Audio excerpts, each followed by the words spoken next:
ரவி உங்ககிட்ட கொஞ்சம் பேசணும். சொல்லுங்க நீதோ, என்ன விஷயம்? என்ன ரவி ஒரு மாதிரியா பேசுறீங்க?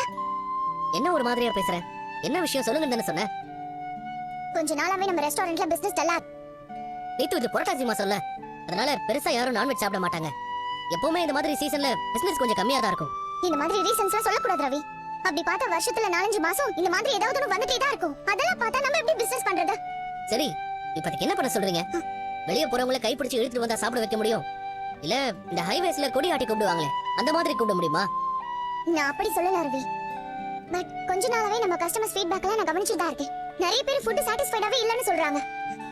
இப்ப கூட ஒரு ஆளு ஃபுட்ல உப்பு இல்ல காரம் இல்லன்னு கம்ப்ளைண்ட் பண்ணிட்டு போறாரு.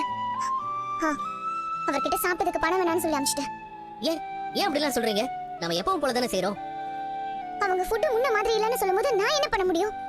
நீங்க டேஸ்ட் பண்ணி பாத்தீங்களா? ஐ அம் ஷூர் எப்பவும் போல தான் இருக்கும். சாப்பிட வரவங்களுக்கு பிடிக்கணும் ரவி. நீத்து, வர்ற கஸ்டமர் ஒவ்வொரு நாள் ஒவ்வொரு மூட்ல இருப்பாங்க. சம்டைம்ஸ் ஃபுட் நல்லா இருந்தாலும் ஏதோ ஒரு ரீசனால அவங்களுக்கு செட் ஆகாம போலாம். அதுக்காக நீங்க ஏன் காசு வாங்காம அனுப்புனீங்க? இல்ல ரவி, நான் சொல்ல வரத கொஞ்சம் புரிஞ்சுக்கோங்க.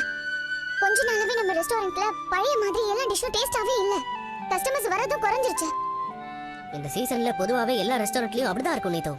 இல்லையே ரவி, உங்க வைஃப் ஸ்ருதி ரெஸ்டாரண்ட் நல்லா தானே போயிட்டு இருக்கு.